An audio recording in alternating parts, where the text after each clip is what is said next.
For about a year now, Google's been sitting pretty at the top of the AI image world. It really seemed like they had it on lock.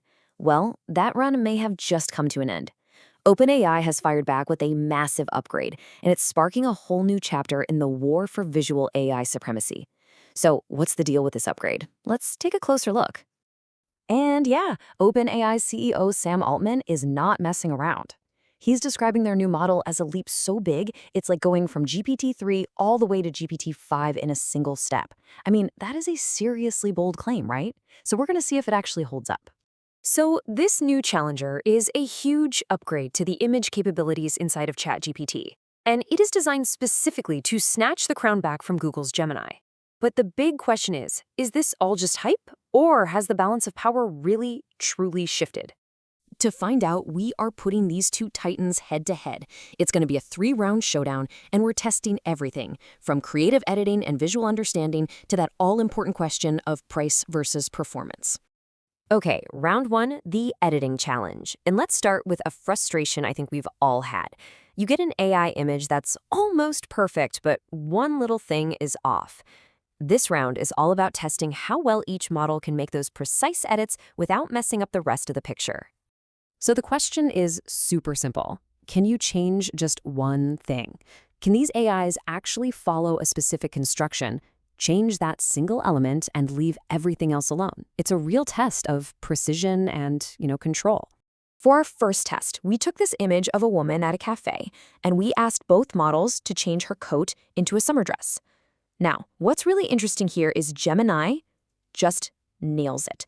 The outfit changes, but her expression, the table, the background, they stay exactly the same.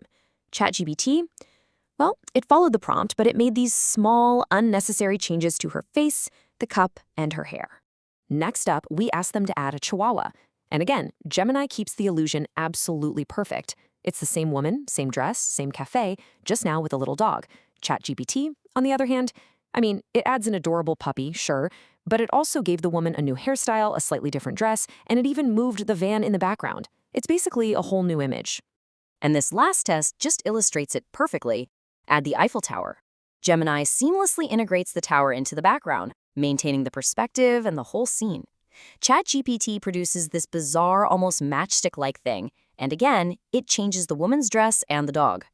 So in the editing challenge, Gemini's superior image fidelity gives it a clear win. So, Gemini is great at editing, but this AI image race isn't just about creating things. In round 2, we're going to test how well these models can actually see and understand the visual world. This is really a test of their vision capabilities. We're going to start with a super practical, real-world task from a brain trust study. How accurately can they extract information from a photo of a receipt? This tests both their vision and their efficiency. The data shows that while both are pretty accurate, the Gemini models are significantly more efficient. They're faster and they use way fewer prompt tokens, which are just little pieces of data used to process the request to get the job done. So here's the crucial point. For this specific task, GPT-4o used 3.5 times more tokens per image than Gemini Pro. That's a massive difference in efficiency, which can really add up in terms of cost and speed, especially for developers and businesses. But hey, reading a simple document is one thing. What about a much more complex visual reasoning task? Well, researchers from Uppsala University pushed these models to their absolute limits, with university-level physics problems that require deep reasoning about graphs and diagrams. And this is where the tables completely turn. OpenAI's newest models take the lead. The research refers to them as GPT-5 and o3, and the top model scored an impressive 81.5%, outperforming all its rivals in this complex visual task. This really shows that when it comes to deep, analytical seeing, OpenAI has a clear edge. All right, that brings us to our final round, and maybe the most important one, performance versus price. Which AI gives you the most bang for your buck? This is where raw power meets real-world budgets. So check out this chart from that same physics study. It plots the performance of 15 different models against how much it costs to run the benchmark. You can see they're all over the place. And what's really interesting is that the most expensive isn't always the best. Just look at the distribution here. You can see models clustered at all these different price and performance points. Okay, let's break this down. At the very top, you've got GPT-5. It's the undisputed performance king, scoring that 81.5%. But look at this outlier, a model called GPT-5 Mini. It achieves 75% accuracy, which is super close to the top-tier models, but at a cost of just 26 cents per run. That is an incredible price-to-performance ratio, making it the clear winner on value.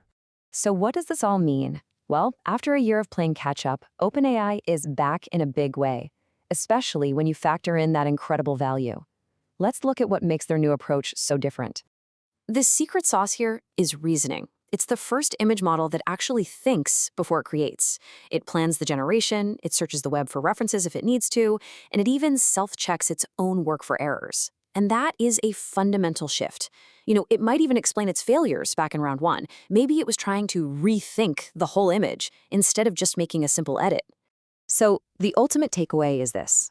Whether Gemini is better at editing or GPT-5 is better at physics problems, the real winner here is us. This intense rivalry between Google and OpenAI is the engine that is pushing the entire field forward at a blistering pace.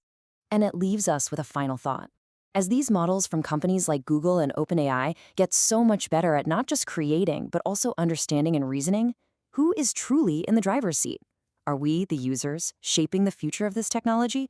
Or are we simply adapting to the new reality these tech giants are building for us? It's a big question, and definitely something worth thinking about.